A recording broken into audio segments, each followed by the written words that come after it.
Smoke from California wildfires is now visible in Kansas. As wildfires continue to rage throughout California, residual plumes of smoke have drifted all the way to the Midwest, reaching as far as the northwestern region of Kansas. The haze is expected to linger in the air for most of next week before the high-pressure system moves toward the Mississippi Valley and potentially into some of the southeastern states, according to Matt Gerard, lead forecaster of the National Weather Service in Dodge City. "That's a lot of smoke to be traveling that far east," said Gerard.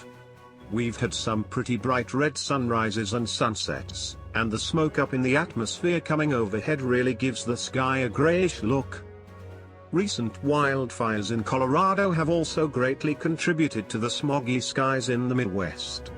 The lightning-started Pine Gulch Fire, which erupted on July 31st, is currently the state's largest and has scorched 129,715 acres in Mesa and Garfield counties, roughly 18 miles north of Grand Junction.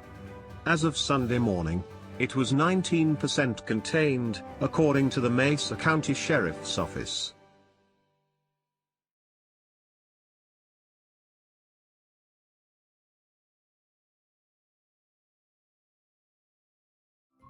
Thank you for watching.